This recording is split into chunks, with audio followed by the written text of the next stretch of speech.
सभी धर्मों के लोग एक साथ कार्यक्रम करते हैं। हमारे बीच कोई मतभेद नहीं है, इसलिए हर साल हम बीदर में शांतिपूर्वक गणेश उत्सव और ईद मिलाद मना रहे हैं। बीदर नगर परिषद के अध्यक्ष मोहम्मद गौस ने कहा, उन्होंने गुरुवार को बीदर जिला अधीक्षक कार्यालय में बीदर जिला पुलिस द्वारा जनता के लिए बुलाए गए गणेश उत्सव और ईद मिलाद मैत्रीपूर्ण बैठक में बात की। हम सभी आज इन त्योहारों को शांतिपूर्वक मनाने के लिए यहाँ आए हैं। समाज में शांति व्यवस्था बनाए रखना सिर्फ पुलिस की जिम्मेदारी नहीं है, जनता की भूमिका बहुत ही ज्यादा महत्वपूर्ण है। गणेश मंडली ने कहा कि उन्हें अपने स्वयं सेवकों को नियुक्त करना चाहिए और यह सुनिश्चित करना चाहिए कि कार्यक्रम अच्छी तरह से चले। बीदर जिले के पुलिस अधीक्षक प्रदीप गुंडी ने कहा कि त्योहारों को अच्छे से मनाने के लिए एक बैठक बुलाई गई है। सभी वरिष्ठ जनों ने बड़ी संख्या में भाग लिया। उन्होंने कहा कि जिले में गणेश उत्सव व ईद मिलाद को शांति व सौहार्द के साथ मनाने के साथ ही हमें अपने पुलिस विभाग के सभी कर्मियों का सहयोग करना चाहिए। वरिष्ठ नेता नंद किशोर ने कहा कि हम हर साल गणेश उत्सव मनाते हैं और हर साल गणेश जी को सभा स्थल पर इकट्ठा करते हैं। हिंदू मुस्लिम भाइयों को एक साथ लाने के लिए पुलिस विभाग को धन्यवाद। हम आपको गणेश मंडल की सूची देंगे। हर साल की तरह इस साल भी पुलिस विभाग ने कहा कि हमें सहयोग करें। वरिष्ठ पत्रकार शिवशरणप्पा वाली ने कहा कि हर कोई शहर में शांति चाहता है। बीदर एक छोटा सा हिंदुस्तान है और यहाँ सभी धर्म और जाति के लोग रहते हैं। कानून न जाने वालों और शोर मचाने वालों पर नजर रखनी चाहिए। उन्होंने कहा कि हर समुदाय में एक ऐसा व्यक्ति होता है और उसकी जानकारी संबंधित समाज को होनी चाहिए। इस बैठक में अतिरिक्त पुलिस अधीक्षक चंद्रकांत पुजारी, डीएसपी शिवन गौड़ा पाटिल, विभिन्न गणेश बोर्डों के अध्यक्ष सदस्य और हिंदू और मुस्लिम समुदाय के नेता उपस्थित थे। पुलिस विभाग के अधिकारी, कर्मचारी सहित कई अन्य लोग मौजूद रहे। कैमरामैन पपुराज का कवरेज। ಯಾಕಂದ್ರೆ ನಮ್ಮ ಬೀದರ್ ಜಿಲ್ಲೆಯಲ್ಲಿ ಡಿಜೆ ಹೆಚ್ಚಾಗಿ ಬಳಸ್ತಿರೋದು ಮತ್ತು ಆಮೇಲೆ ಸೌಂಡ್ ಹೆಚ್ಚಾಗಿರೋದ್ರಿಂದ ಗಣೇಶ್ ಮಂಡಳಿ 5 ದಿನ ಇರುತ್ತೆ, ಒಂದಿನ ಇರಲ್ಲ. ನಾವೇನು ಮಾಡ್ತೀವಿ ಅಂತಂದರೆ ನಮಗೆಲ್ಲ ಗಣೇಶ್ ಮಂಡಳಿ ಸದಸ್ಯರಾಗಿರ್ಬೋದು, ಎಲ್ಲ ಅಧ್ಯಕ್ಷರು SP ಸಾಹೇಬರು ರಿಕ್ವೆಸ್ಟ್ ಮಾಡ್ಕೊಳ್ತಾ ಇದ್ದಾರೆ, ನೋಡಿರಿ ನಮ್ಮ ಡಿಜೆ ಎಲ್ಲ ಸೌಂಡ್ ಇಲ್ಲ ಮಾಡೋಕ್ಕೆ ಅನುಕೂಲ ಕೊಡ್ತೀವಿ ಅಂತೇಳಿ. ಆದರೆ ನಾನೇನು ಹೇಳ್ತಿದ್ದರೆ ಡಿಜೆ ಇವು ಸೌಂಡಿಂದ ಬರೀ ನಮ್ಗೆ ಅನುಮತಿ ಕೊಡ್ತಾ ಅಂತ ಕೇಳ್ತಾ ಇದ್ದಾರೆ. ಅದರಿಂದ ಏನು ಪರಿಣಾಮ ಆಗುತ್ತೆ ಅನ್ನೋ ಬಗ್ಗೆ ನಾನು 2 ಮಾತು ಹೇಳ್ತೀನಿ. ಡಿಜೆ ಹಚ್ಚೋದ್ರಿಂದ ಏನಾಗುತ್ತಪ್ಪ ಅಂದರೆ ನಮ್ಮ ಅಕ್ಕಪಕ್ಕದಿಂದ ಹೋಗ್ತಾ ಇದ್ದರೆ ನಮ್ಮಂಥ ವಯಸ್ಕರಿಗೆ ಕೂಡ ಹಾರ್ಟ್ ಬೀಟ್ ಬಡಿತಾ ಇರುತ್ತೆ. ಆದರೆ ಆ ಗಣೇಶ ನಾವು ಕೂಡಿಸಿರ್ತಾರೆ, ಅಕ್ಕಪಕ್ಕ ನಮ್ಮ ಮನೆಯಲ್ಲಿ ವಯಸ್ಸಾದವರು ಇರ್ತಾರೆ, ಗರ್ಭಿಣಿ ಮಹಿಳೆಯರು ಇರ್ತಾರೆ, ಚಿಕ್ಕ ಮಕ್ಕಳು ಇರ್ತಾರೆ, ಹಲವಾರು ಕಾಯಿಲೆಗಳನ್ನು ಬಳತಾ ಇರ್ತಾರೆ. ಯಾಕಂದ್ರೆ ಅದು ಒಂದಿನ ಇರಲ್ಲ, ಒಂದು ತಾಸಿನ ಇರಲ್ಲ, ಒಂದು ತಾಸಿನ ಕಾರ್ಯಕ್ರಮ ಮಾಡಿ ಮುಗಿಸ್ತು ಅನ್ನಂಗಿರಲ್ಲ. ಹಾಗಾಗಿ ಗಣೇಶವರು ಮಂಡಳಿಯವರು ಕೂಡ ಅಲ್ಲಿರೋರು ಇನ್ನೊಂದು ವಿಶೇಷವಾಗಿ ಏನಂತಪ್ಪ ಅಂದರೆ ವಯಸ್ಕರು ಯುವಕರು ಇರ್ತಾರೆ. ಎಲ್ಲ ಯುವಕರು ಹೆಂಗಿರುತ್ತೆ ಅಂದರೆ ಅವರು ಆರೋಗ್ಯವಂತರಾಗಿರ್ತಾರೆ, ಒಂದು ಉತ್ಸುಕತೆಯಿಂದ ಇರ್ತಾರೆ.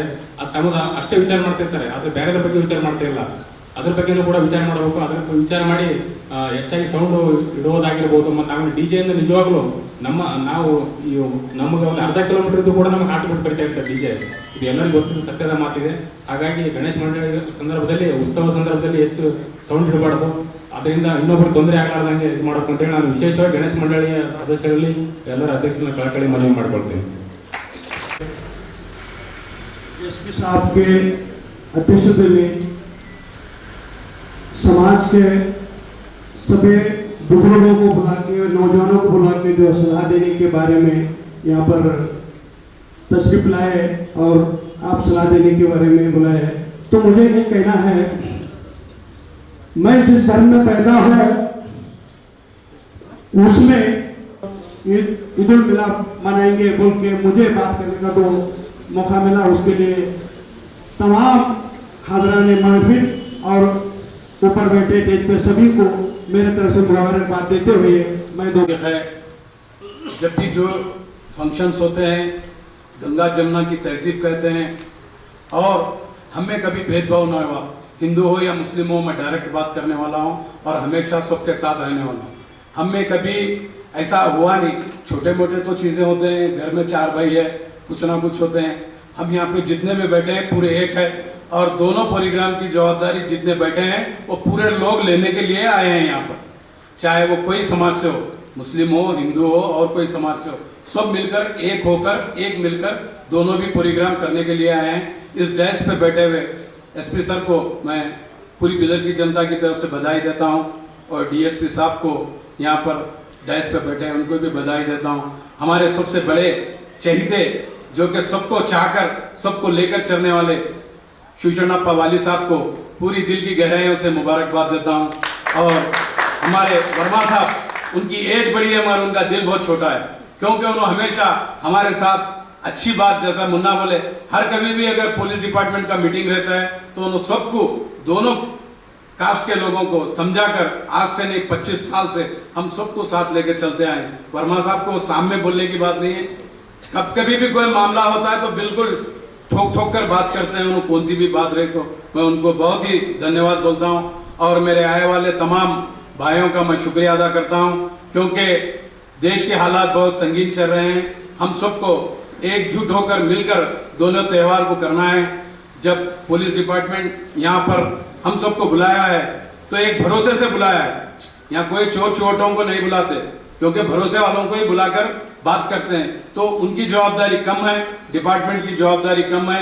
जैसा कि डीएसपी साहब बोल रहे थे, वहाँ पे आपकी टीम रहना गणेश सर्जन में। अब जब हमारा प्रोसेशन निकलेगा तो हमारे वॉलंटियर्स रहना। मैं उनको बिल्कुल उनके सुझाव के ऊपर बहुत अच्छी बात कही उन्होंने, क्योंकि जवाबदारी हमारी होती है, क्योंकि जब जो भी फंक्शन होता है वो कमेटी की जिम्मेदारी होती है कि वो पूरी अपनी जवाबदारी से ये फंक्शन को करे। और इधर के हालात ऐसे हैं, क्योंकि हर घर में कोई फंक्शन होता है तो पूरे लोग मिलकर करते हैं।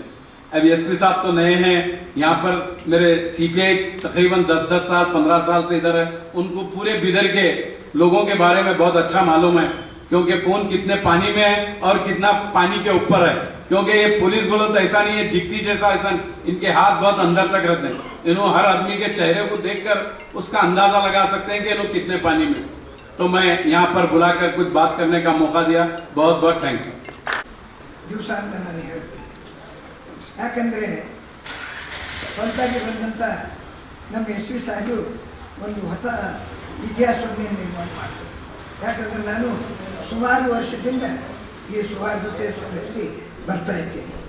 ಆದರೆ ನಮ್ಮದು ನಗರಾಧ್ಯಕ್ಷರಿಗೆ ಹಾಗೂ ನಗರದ ಹಿರಿಯರು ಅಂತ ಅವರು ತಿಳಿದು ಸ್ಟೇಜ್ ಮೇಲೆ ಕೂರಿಸಿದ್ರು.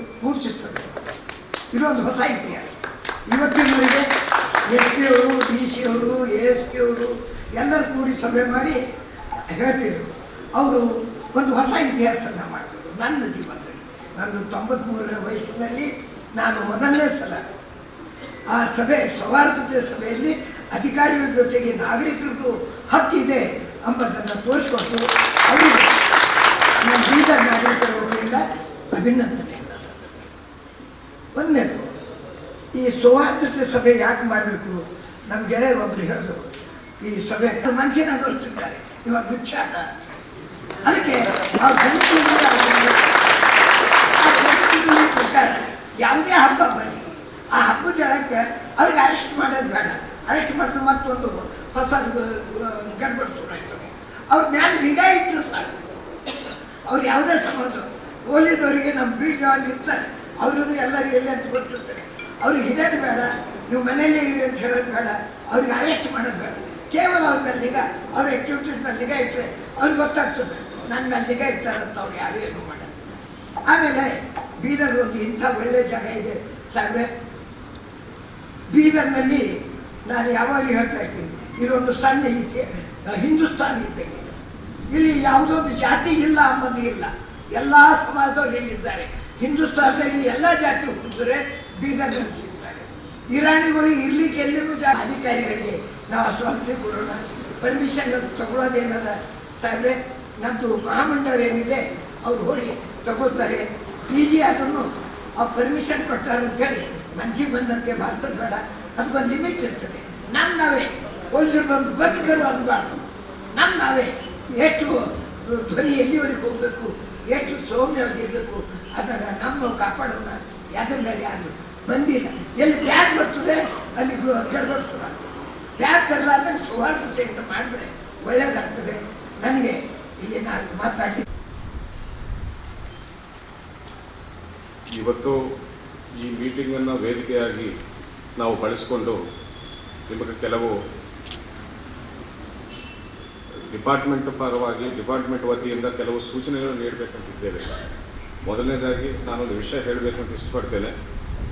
ನಾವು ನಿಮ್ಮನ್ನು ಯಾರನ್ನು ನಿಯಂತ್ರಣೆ ಮಾಡೋಕ್ಕೆ ಇವತ್ತು ನಾವು ಮೀಟಿಂಗ್ಗೆ ಕರೆದಿಲ್ಲ. ನಿಮಗೆ ಕೇವಲ ಫೆಸಿಲಿಟೇಟ್ ಮಾಡೋಕ್ಕೆ ಮಾತ್ರ ನಾವು ಈ ಮೀಟಿಂಗ್ ಕರೆದಿದ್ದೇವೆ. ಯಾಕಂದರೆ ಇದೇನು ಲಾ ಆ್ಯಂಡ್ ಆರ್ಡರ್ ಸಿಚುವೇಶನ್ ಅಲ್ಲ, ಅಥವಾ ಬೇರೆ ಗಲಭೆ ಅಲ್ಲ, ಏನಲ್ಲ, ಹಬ್ಬ ಆಚರಣೆ ಇದು. ನೀವು ಚೆನ್ನಾಗಿ ಹಬ್ಬ ಆಚರಣೆ ಮಾಡ್ಕೋಬೇಕಂತ ನಾವು ಬಯಸ್ತಾ ಇದ್ದೇವೆ. ನಮ್ಮಿಂದ ಏನೇನು ಸಪೋರ್ಟ್ ಬೇಕು ಅದನ್ನು ನಾವು ತಿಳಿಸೋಕ್ಕೆ ಮಾತ್ರ ಇವತ್ತು ನಾವು ನಿಮ್ಮನ್ನು ಮೀಟಿಂಗಿಗೆ ಕರೆದಿದ್ದೇವೆ. ಎರಡನೇದಾಗಿ ಇಲ್ಲಿಗೆ ಬಂದ ನೀವೆಲ್ಲರೂ ತುಂಬ ಅನುಭವಿಗಳು, ಬಹಳ ವರ್ಷದಿಂದ ನೀವು ಇದನ್ನು ಆಚರಣೆ ಮಾಡ್ಕೊಳ್ತಾ ಬಂದಿದ್ದೀರಾ. ಅಧಿಕಾರಿಗಳು ನಾವು 1 ವರ್ಷ 2 ವರ್ಷ ಇರ್ತೇವೆ, ಕೆಲವರು ಹಲವಾರು ವರ್ಷದಿಂದ ಇಲ್ಲೇ ಇದ್ದಾರೆ ಅಂತಾರೆ. ಈ ಪದ್ಧತಿ ಆಗಲಿ ಕೇವಲ ನಮ್ಮ ಮುಖಂಡರ ಲೆವೆಲ್ಗೆ ಇರಬಾರ್ದು, ಸಣ್ಣವರು ಕೂಡ ಗೊತ್ತಾಗಬೇಕನ್ನೋ ನಿಟ್ಟಿನಲ್ಲಿ ಮೀಡಿಯಾದವರನ್ನು ಕೂಡ ಇವತ್ತು ನಾನು ಇನ್ವಾಲ್ವ್ ಮಾಡಿಕೊಂಡಿದ್ದೆ. ಅದೇ ರೀತಿ ಎಲ್ಲ ಮುಖಂಡರಿಗೂ ಕೂಡ ನಾನು ವಿನಂತಿಸ್ಕೊಳ್ತಾ ಇದ್ದೇನೆ, ಮತ್ತೊಂದು ಸರಿ ದಯವಿಟ್ಟು ಸೂಕ್ಷ್ಮವಾಗಿ ಪರಿಶೀಲಿಸಿ ಯಾರ್ಯಾರು ಭಾಗಿಯಾಗ್ತಿದ್ದಾರೆ, ಎಂಥವ್ರು ಭಾಗಿಯಾಗ್ತಿದ್ದಾರೆ. ಪ್ರತಿಯೊಂದು ಹುಡುಗ, ಪ್ರತಿಯೊಂದು ಯುವಕರಿಗೂ, ಪ್ರತಿಯೊಬ್ಬರಿಗೂ ವಾಲಂಟಿಯರ್ಗೂ ಸಮೇತ ಮೆಸೇಜ್ ತಲುಪಿಸುವ ನಿಟ್ಟಿನಲ್ಲಿ ನೀವೆಲ್ಲರೂ ದಯವಿಟ್ಟು ನಿಮ್ಮ ಕ್ರಮ ಕೈಗೊಳ್ಳಿ ಅಂತ ನಾನು ವಿನಂತಿಸ್ಕೊಳ್ತಾ ಇದ್ದೇನೆ.